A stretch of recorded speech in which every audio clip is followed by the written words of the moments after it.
লাগবে না, আমরা এমনি খেতে আবার সেই দোকানে যাচ্ছি। এবার জুতো আমাদের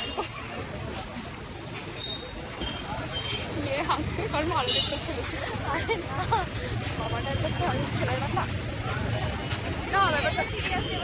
হাই, আশা করি তোমরা সকলে খুব ভালো আছো। আমিও খুব ভালো আছি। অনেক দিন পর আমি আর আমার বান্ধবী বেরিয়েছিলাম কোথায় বাজার করতে। আর সেখানে গিয়ে আমরা যাব আর কিছু খাবো না, এটা তো হতে পারে না। আর আমার বান্ধবীর আর আমার পছন্দের হচ্ছে অরুণ আইসক্রিম। আমরা সেখানে একবার হলেও যাব। আমরা যেটা সবসময় পছন্দ করি সেটা আমরা পাইনি, তাই ভাবলাম চলো অন্য কিছু ট্রাই করা যাক। আমার বান্ধবী আমাকে বলল, আচ্ছা দাঁড়া আমি একবার খেয়ে নিই। জানি না কি টেস্ট করেছে, আমাকে আবার ওই একটা বাজে আইসক্রিমই কিনে দিয়েছে। তারপরে আমরা দুজনেই ওটাকে কোলগেট ফ্লেভার নাম দিয়েছি। কি করব, সমস্ত রকমের কোলগেটের ফ্লেভারের মধ্যে ছিল। ক্যামেরা মুখটা মিশতেই চলে গেল ধুলো ঢুকাতে।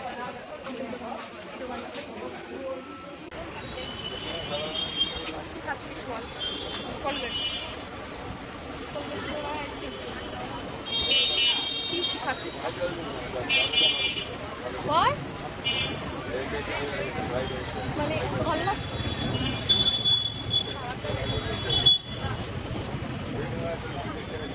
ভালো লাগবে না, আমরা এমনি খেতে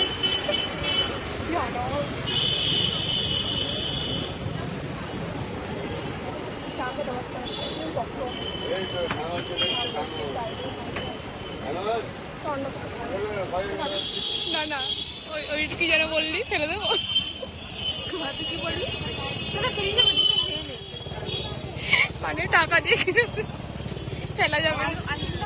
ভালো লাগা বা খারাপ লাগা তুমি পেট ভরানো ভালোই না, তারা আমাকে বললি কেন নিতে? এটা আমি বারণ করলাম, তারপরে তো বললি ভালোই লাগছে নিয়ে নে। আমি বুঝতে পারিনি, কলগেটটা বুঝতে পারিনি, লাফি মারবো। তো বলছে কি ফেলে দেবো ফেলে দেবো, আমি বলছি না।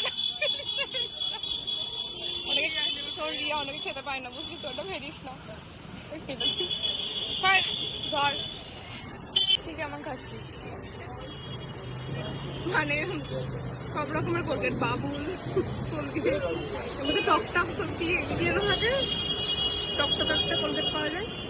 এই ভিডিওটা এটুকুই। কেমন লাগলো অবশ্যই জানিও। টাটা।